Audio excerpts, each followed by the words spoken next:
bonsoir à tous, ici l'Amiral MCZ et aujourd'hui on se retrouve pour une nouvelle vidéo de Alpha News, l'endroit où vous le savez, vous trouvez les dernières actualités Nerf et ça a été annoncé sur le Discord de Alpha pas plus tard qu'hier, donc on en parle aujourd'hui immédiatement. Le retour de Dark Zone, on avait vu quelques leaks la dernière fois, je sais plus si c'était la dernière fois ou la fois d'encore avant, on peut dire les deux en fait.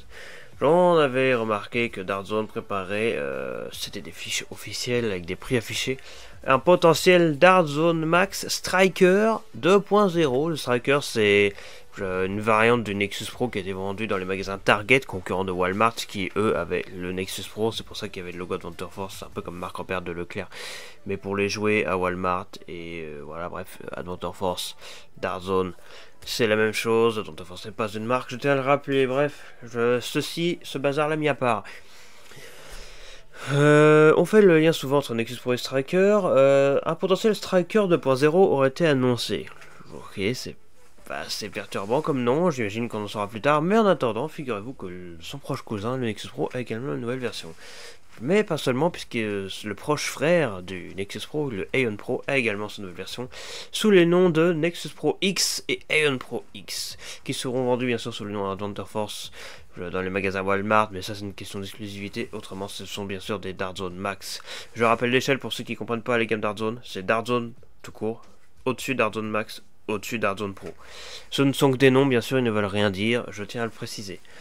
Voilà. Maintenant que cela est fait, on va parler de ces blasters, et vous allez vite vous rendre compte avec l'explication que ce ne sont pas vraiment des successeurs en fait au Nexus Pro et au Aeon Pro, ce sont plutôt des tout nouveaux blasters, mais par leur forme, ils ont donné un nom similaire. Peut-être qu'ils n'avaient juste pas d'originalité. Ça aurait été Nerf qui aurait fait ça, je pense qu'on aurait eu des tout nouveaux noms, un peu comme Delta Trooper qui succédait au Retaliator, si vous voyez un peu l'idée. On est plutôt là-dedans, mais ce ne sera pas la seule actu du jour, puisque évidemment on va parler de Nerf vite fait. C'est assez funny, assez gadget, assez rigolo. Nerf ont décidé de ressortir un blaster tank, mais qui est très enfantin et très miniature, une sorte de mix entre le Terra Drone et le Terra Scout pour ceux qui connaissent, mixé un petit peu d'élite junior on va dire. On passe aux actualités. Alors on va commencer par cette discussion, parce que oui on va en discuter de ça. Au-delà de donner la news, on va en discuter parce que ça me paraît assez important. Il y a des choses assez intéressantes à savoir sur ça.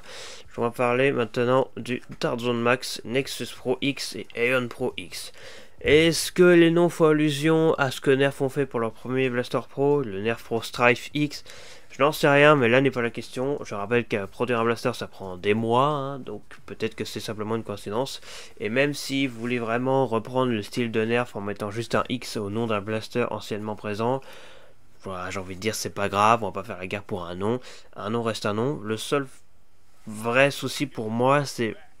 Non, ils vont peut-être, les clients ne vont peut-être pas confondre Nexus Pro et Nexus Pro X vu la différence physique des blasters, mais voilà, juste pour vous le dire d'avance avant de commencer, les noms, ils auraient pu faire mieux. Alors, X c'est peut-être plus intéressant que 2.0, mais je sais pas, à mon sens ce sont des blasters bien différents des soi-disant anciennes versions, mais ça vous allez vite le comprendre. Déjà on va commencer par parler du Nexus Pro X. Alors, qu'est-ce que c'est que ce Nexus Pro X? Pour ceux qui connaissent le Nexus Pro, vous connaissez sûrement le Nexus Pro.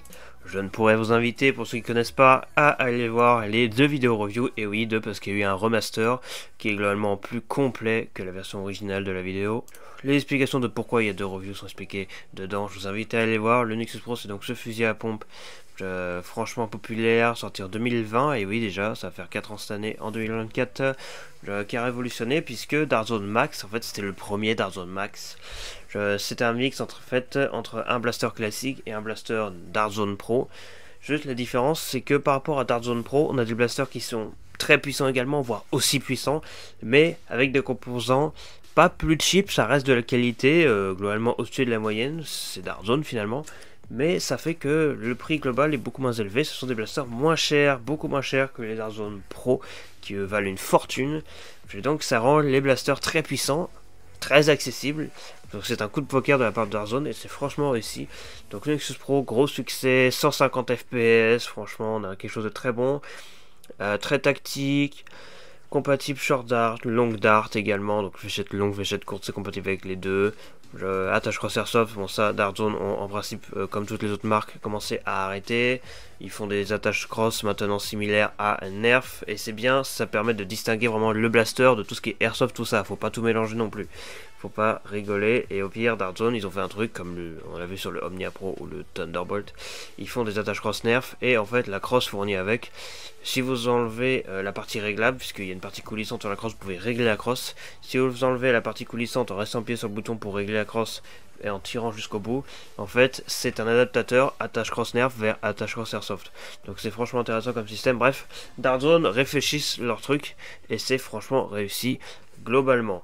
Le Nexus Pro a donc été un sacré succès. Alors là, qu'est-ce que c'est que cette nouvelle version? Eh bien, vous allez vite voir que c'est complètement différent. Le Nexus Pro X, comment on pourrait raccourcir ça? Je ne sais pas. Nexus X, NPX, je ne sais pas, à vous de voir. Mais ouais, globalement, déjà, une première chose qui frappe, bon, chez Dart Zone, il n'y a pas vraiment de signification par rapport à ça, mais il me semble pas qu'on en a vu de ces couleurs-là.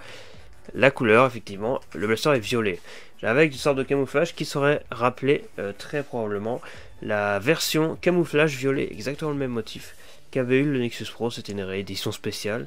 Genre, est-ce que c'est pareil, une édition spéciale, ou est-ce que ce sera vraiment le modèle de base? Qu'importe, en tout cas, je trouve ça très joli, très sympathique. Alors maintenant, un truc assez important à noter avec ce blaster, déjà la première chose que l'on voit, c'est qu'il n'est qu'uniquement compatible short dart, il n'est compatible qu'avec les fléchettes courtes, et plus de fléchettes longues. Alors c'est bien pour ce qui est des performances, mais à mon sens, c'est un downgrade, on va dire une mauvaise chose par rapport au Nexus Pro de base, c'est-à-dire que, et ben voilà, on met de côté ceux qui utilisent les longues darts. À mon sens, c'est quand même mieux de viser à peu près tout le monde, de faire en sorte que tout le monde soit content, de gérer, on va dire, tous les potentiels joueurs qui pourraient utiliser le blaster de telle ou telle manière. Bon, évidemment, le Nexus Pro de base est toujours disponible, mais ça fait que il y a des personnes qui préféreront utiliser short dart, d'autres long dart. Là, on vous impose les short dart, il n'y a vraiment que les fléchettes courtes. Oui, c'est plus puissant pour un blaster mécanique, mais mine de rien, bien, ça met un peu de côté ceux qui préfèrent les longues darts, voilà, parce qu'on a le droit d'utiliser les fléchettes que l'on veut à un moment donné, donc ça je trouve ça dommage. Mais d'un point de vue performance, c'est vrai que ces fléchettes là sont meilleures. Les chargeurs malheureusement ne sont pas assez transparents, ils le sont mais pas assez pour qu'on puisse vraiment distinguer quelles sont les fléchettes à l'intérieur. Peut-être que c'est des bambous, ça sera une chose à découvrir par la suite. Mais maintenant, qu'est-ce qu'il y a d'autre sur ce Nexus Pro X? Eh bien déjà, on peut voir que le physique est bien différent du Nexus Pro original. Déjà, premièrement, la pompe à l'avant, elle est beaucoup plus tordue vers l'arrière. C'est une décision de confort plutôt originale par rapport au Nexus Pro de base qui a la pompe verticale et striker horizontale. Là, je pense qu'on est surtout plus proche du vertical que de l'horizontal, mais il n'empêche qu'on est quand même un peu plus tordu à l'arrière. Ça me rappelle un petit peu la poignée du Nerf Ultra Speed, pour ceux qui connaissent. Dans l'idée, c'est ça, sauf que là, c'est vraiment la pompe. Donc, je le ramène en arrière, puis je le ramène en avant, et on tire. Donc bon, ça m'a l'air intéressant à voir ce que ça donne en termes de confort. Il y a une vidéo de démonstration effectuée par le boss de Blaster Time, le site en Europe où vous pouvez acheter des Dart Zone à l'heure actuelle, c'est la meilleure façon de les obtenir. Sauf que malheureusement Instagram déconne à fond aujourd'hui, donc je serai obligé de vous le montrer sur le téléphone directement. Vous allez voir, ça va être la galère, mais je vous le montrerai, vous inquiétez pas là-dessus. Ensuite, qu'est-ce qu'on peut voir d'autre? Eh bien, il y a une sorte de petite lunette, petit viseur dessus, plus petit que la lunette du Striker, mais beaucoup plus gros que le simple viseur type lance-grenade qu'on avait sur le Nexus Pro original, donc c'est franchement intéressant. Qu'est-ce que l'on constate d'autre? Il y a quelque chose d'intéressant à l'avant qu'on voit pas, mais on le verra dans la vidéo que je vous montrerai. On voit le canon qui est très très bas. Franchement, est-ce que c'est une bonne idée de mettre le canon si bas? Je sais pas. Mais il me semble que oui, c'est bel et bien le canon, puisque vous allez voir que juste au-dessus en fait du canon, il y a une sorte de deuxième trou. Peut-être que c'est ça le canon, mais honnêtement je pense pas, au vu du placement du système qui a été montré, que l'on a pu observer. Donc le bout orange que vous voyez au bout, je pense que c'est vraiment le canon. Alors si c'est le cas, ça veut dire que c'est quand même assez bas, voilà, par rapport au rail tactique, que très sûrement c'est le Picatinny. Honnêtement, ouais, si ça affecte pas trop la visée, j'ai envie de dire que ça va. Mais bon, c'est à voir, c'est à voir. Genre, on le voit pas, mais je vous montrerai juste après, juste au-dessus de ce canon, il y a une sorte d'emplacement pour pouvoir y stocker un canon Scar. On voit sur le côté du blaster, juste au-dessus de la pompe, il y a des trucs orange attachés sur le côté. En fait, ce sont des canons Scar. Il me semble qu'il y en a deux, peut-être. Ouais, ils en fournissent deux, parce que c'est vrai que mine de rien, au cas où il y a un canon qui s'abîme, on peut en mettre un deuxième. Un canon Scar, pour rappel, c'est une sorte de canon plastique, ou qu'importe la matière, avec des spirales bien particulières dedans, qui améliorent la précision de la munition. Voilà, donc il y a des canons Scar fournis, ils sont attachés sur le côté du blaster, et on peut même en stocker un à l'avant. Bref, il y a beaucoup de stockage, on est vraiment sur un blaster très tactique. Mais vous constaterez un truc assez intéressant, au bout du blaster, actuellement, il y a également un canon particulier. Vous voyez le tube orange là, à l'avant du blaster. Il s'agit d'un canon Bécard, et ça, on en a déjà parlé vite fait. Un canon Bécard, c'est pareil, un canon particulier, sauf que là, ce ne sont pas des spirales à l'intérieur, mais des sortes de petites billes en métal, des sortes de mini flywheel, ce que vous voulez, qui roulent, qui tournent, au contact de la fléchette. Et ça augmente, selon ce que veut le système, les performances du blaster. C'est donc un canon qui augmente les performances. Le canon Scar augmente la précision, le canon Bécard augmente les performances. Et ça, c'est franchement intéressant. C'est la première fois qu'un Dart Zone est fourni avec un canon Bécard, avec un système aussi particulier. Et donc, le blaster serait annoncé à une puissance qui se rapprocherait des 200 FPS. Ce qui est bizarre un peu pour un Dart Zone Max de se dire que, bordel, c'est censé être des blasters pas chers, accessibles, quand même inférieur entre gros guillemets à Dart Zone Pro, et on a quand même un blaster qui peut atteindre les 200 FPS. C'est extrême. Vraiment, c'est franchement très très puissant. À voir sur le terrain ce que ça va donner. Maintenant, un petit complaint, une petite plainte par rapport à ce blaster, un petit downgrade, et je ne parle pas du chargeur pour le coup cette fois, mais je parle plus de l'arrière du blaster. On a une crosse qui est franchement intéressante, qui aurait un système de stockage également à l'intérieur. Décidément, ça fait beaucoup de choses. Alors, de stockage de quoi, on n'est pas sûr. Peut-être d'un autre canon Scar encore. Je sais combien ils en ont comme ça en stock. Mais surtout, juste, vous verrez ça dans la vidéo. Juste après, mais il se trouve qu'en fait, il s'agit là-dessous d'un attache canon type Airsoft, comme sur le Nexus Pro original, et pas un attache cross Nerf. Enfin, un Nerf, je lui dis N-Strike plutôt. Je comprends pas du tout cette décision. Pourquoi avoir fait ça alors que sur tous les autres blasters Dart Zone récents, y compris le Ion Pro X qu'on verra juste après, ils ont mis un attache cross Nerf. Franchement, on a dit qu'on faisait de la compatibilité envers toutes les marques de blaster, parce que c'est du blaster. C'est quand même franchement pratique de pouvoir mettre n'importe quel cross sur n'importe quel blaster. Mais non, là il persiste avec ce système. Je suis pas sûr de bien comprendre pourquoi, mais pour la petite histoire, comme pour Nexus Pro original, il est fort probable que dans le tube, c'est des tubes assez longs, hein, vous voyez le tube de l'attache cross, ça fait probablement la longueur de la crosse elle-même. Eh bien, il y a le ressort et le système global à l'intérieur. Je veux bien le comprendre, mais quand on voit avec le Dart Zone Max, le Dart Zone Pro marque 1.2, prenez ça, mais en gros en version extrême quoi. Eh bien, lui, pour le coup, il a un attache cross N-Strike. Donc, ils auraient pu le faire. Il aurait juste fallu faire un blaster plus long. Je pense qu'ils ont préféré faire un blaster compact. Comme si c'était une version, on va dire, ultra compacte du Dart Zone Pro Mark 1.2 ou même du Mark 4. Quand on y pense bien avec tous les systèmes de canon qui y sont inclus. Mais bon, ça, c'est quelques petites plaintes. Dans les faits, si la crosse fournie avec est déjà excellente, il n'y a pas de souci là-dessus. Et puis je pense qu'il y aura des modeurs pour bricoler un petit peu tout ça tout de même. La poignée a l'air bien différente de ce qu'on a eu d'habitude, elle m'a l'air bien carrée, mine de rien. Mais un truc qui m'interpelle vraiment, c'est juste devant. Vous voyez, on a une grosse languette pour enlever le chargeur. Ça, on commence à connaître, bon, on voit le truc. Mais maintenant, pourquoi il y a une petite languette juste derrière? Ça ne peut pas être la sécurité, puisque la sécurité, on la voit. Elle est juste devant la détente. C'est un tout petit bouton. Juste, vous voyez là où il y a écrit Nexus Pro X. Le X, il est en rouge. Hein. Regardez juste à gauche du X en rouge. Il y a un petit bouton orange. C'est très sûrement ça la sécurité. Exactement le même système que sur le Nexus Pro. Genre maintenant, qu'est-ce que c'est que cette petite languette en dessous de la détente? Ça peut pas être la languette pour enlever un adaptateur short dart, puisque ça prend que des short darts ce blaster. Donc je vois pas pourquoi ça fonctionnerait comme ça.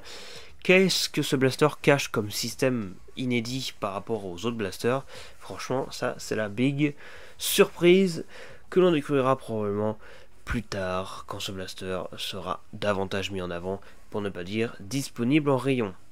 Passons au Aeon Pro X maintenant, et je vous inviterai bien sûr, pour ceux qui ne connaissent pas le blaster original, à aller voir la vidéo review officielle sur ma chaîne YouTube du Dark Zone Max Aeon Pro.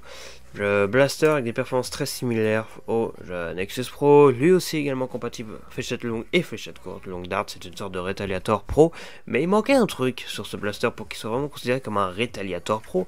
C'est un attache cross à l'arrière, mais bien sûr pour pouvoir y mettre une petite crosse s'il n'y en avait pas. Je lève un rêve, regardez, hop là, je vous le montre, problème réglé. Voilà, je vais mis l'image un peu n'importe comment, mais vous la voyez. Il y a un attache cross type N-Strike compatible nerf dessus. Ça, franchement, c'est génial. Merci. Dark Zone, c'est franchement cool. On a donc officiellement un Nexus Pro. Dark Zone, un Nexus Pro, un Nexus Pro n'importe quoi, un Retaliator. Voilà, je suis perdu dans mes textes aujourd'hui. Je n'ai pas de texte. Voilà, bref, enfin, si j'ai des données, des infos bien sûr, mais pas de texte précis. Voilà, on n'est pas là pour faire une poésie.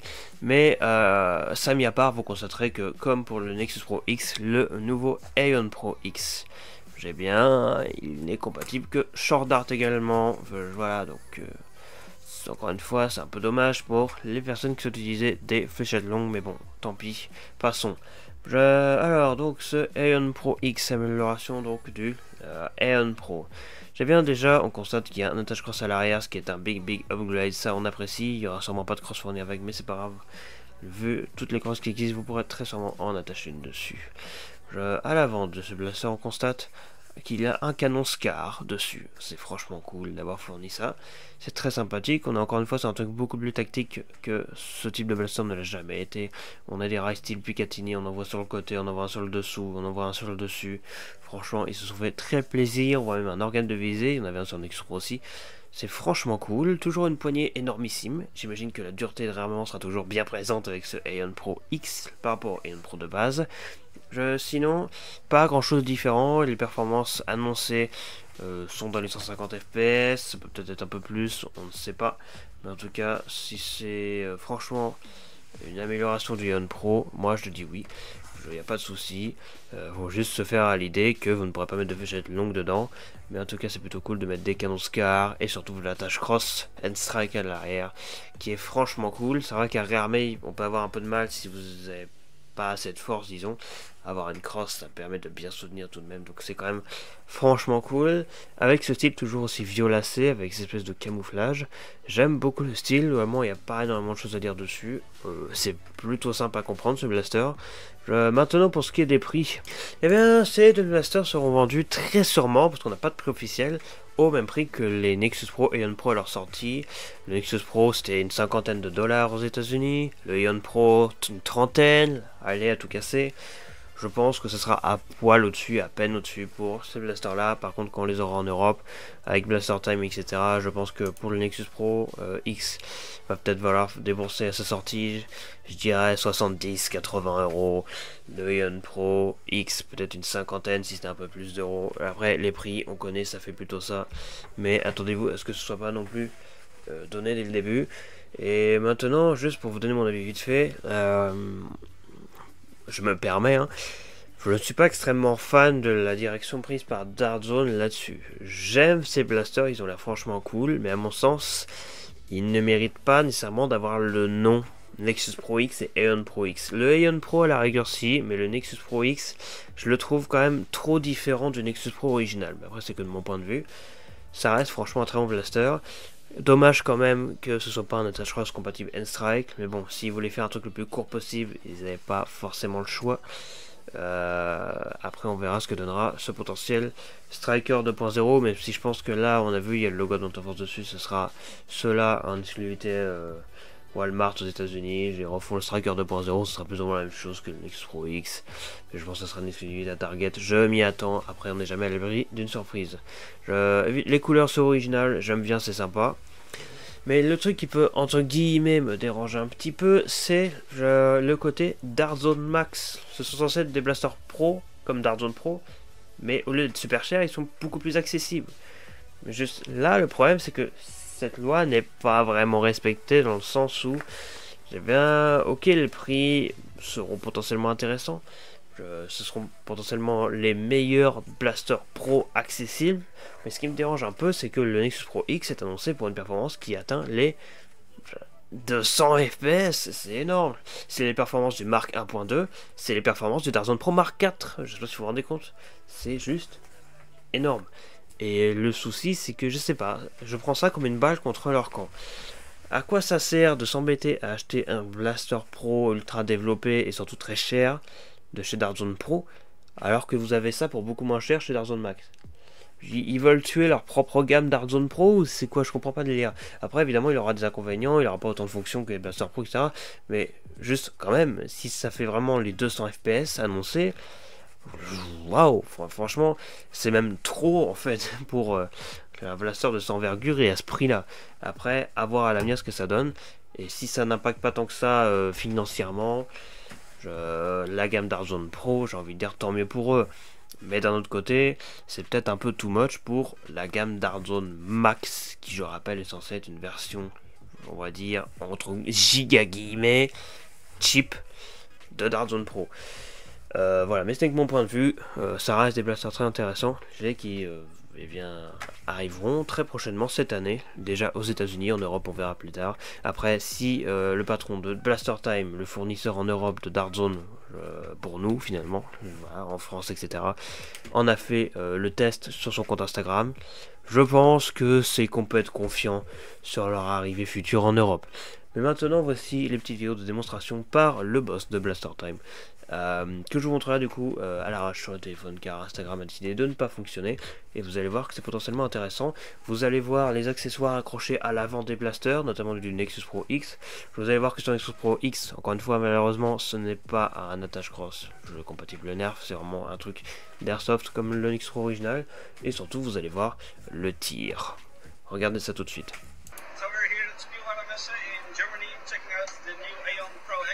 Alors on voit le Aeon Pro X, on y voit l'attache console à l'arrière.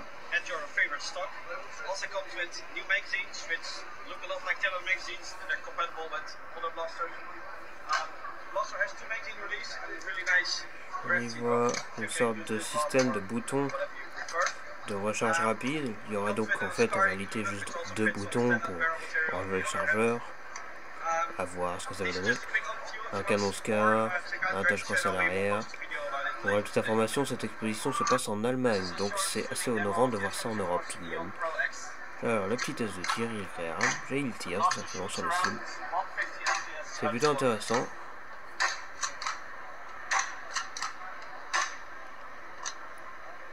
Et il peut enlever le chargeur alors que la glissade est à l'arrière. Alors maintenant on voit le Nexus Pro X, il fait quand même une petite taille, c'est assez intéressant. C'est vraiment impressionnant de voir des blasters aussi performants, aussi accessibles de nos jours. Donc, on voit le canon Bécard sur le blaster, et un canon SCAR qui est stocké à l'avant au-dessus du canon. Pourquoi pas. L'attache cross type airsoft, du coup, j'en ai déjà parlé. La crosse fournie avec est intéressante.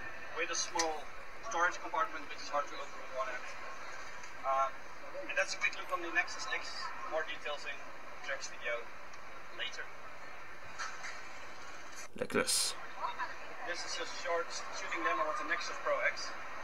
Maintenant le test de tir. Pas besoin de ramener en arrière pour mettre le chargeur, ça c'est plutôt cool.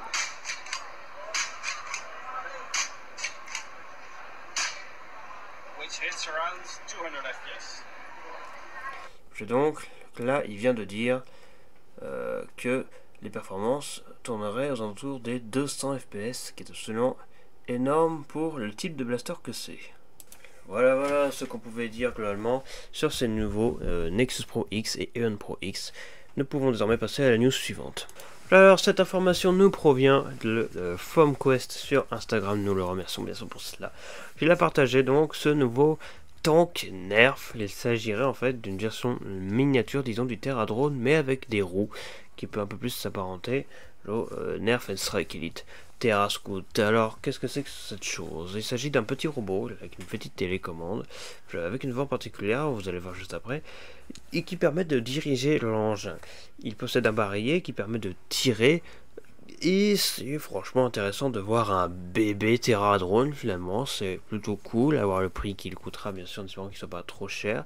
Ça fait plaisir de voir ce genre de petit concept de véhicule tireur de fléchettes toujours d'actu, mais je pense qu'il sera pas extrêmement intéressant, ça sera pas l'envergure qu'on a pu voir avec le Terra Drone et surtout avec le Terra Scout, le tank avec les roues et les chaînes et compagnie. Mais je trouve ça plutôt sympathique de la part de Nerf de ressortir ce genre de choses. On y voit sur cette image ici présente une sorte d'image, une sorte de télécommande pardon assez particulière. C'est vrai que si je regarde bien, elle a une forme un peu bizarre. Quel sera le principe? Comment ça fonctionnera? C'est vraiment très particulier. Il s'agirait, vous voyez, on voit une sorte de machine qui permettra de commander l'engin. On voit simplement 4 boutons de déplacement, en haut, en bas, à gauche, à droite. Un bouton au milieu qui est très sûrement pour, je vais bien tirer. Je pense que c'est un concept assez inédit tout de même, c'est pas une simple télécommande, elle a une forme vraiment très particulière, peut-être qu'elle aura une utilisation particulière, qu'elle sera attachée de façon particulière, à voir à l'avenir ce que ça va donner. Après, à mon avis, ça restera sûrement quelque chose d'assez enfantin. Quelles seront les performances? Peut-être on sera plus sur du illusion, parce que ça se dira pas fort, peut-être que c'est vraiment prévu pour, entre guillemets, les bébés, les enfants, pour leur faire découvrir les petits robots Nerf. Est-ce que c'est plutôt de l'envergure des jouets qui tirent des fléchettes Nerf comme les vaisseaux Star Wars, etc. Ou est-ce que c'est vraiment un mini Terra Drone et qu'il aura des performances intéressantes? Ça, seul l'avenir pourra nous le dire. En attendant, on n'a aucune information supplémentaire, que ce soit le prix, la date de sortie, etc. J'en sais seulement que ça existe. Et puis, à voir ce que ça va donner. Je pense que ça fonctionnera peut-être à pile. Je vois pas pourquoi ça ne fonctionnerait avec une batterie, vu la taille de l'engin. Après, j'ai envie de dire, à voir ce que ça va donner. Et peut-être que sortir ce petit truc-là est un gros clin d'œil pour un potentiel avenir. Peut-être que ils sortiront un truc d'une envergure plus imposante à l'avenir, qui sait. Et voilà, c'est tout pour les actus du jour. Ça va bientôt faire une demi-heure que cette extra vidéo a déjà commencé. Et bien, j'espère que ça vous aura plu. On se retrouve à la prochaine pour une future vidéo Nerf ou autre chose. En attendant, n'hésitez pas à rejoindre le serveur Discord du Double Alpha. Le lien est en description si vous voulez rater aucune des prochaines actualités Nerf. Et de Dieu sait qu'il y en a. Allez, sur ce, moi je vous dis à la prochaine. N'hésitez pas à vous servir de votre cher et tendre Nexus Pro et Ion Pro en attendant que une nouvelle version arrive. Bien sûr, on sera tenu au courant et vous serez tenu au courant des mises à jour quant à la date de sortie de ces engins. Sur ce, c'était l'amiral BMCZ. Au rapport.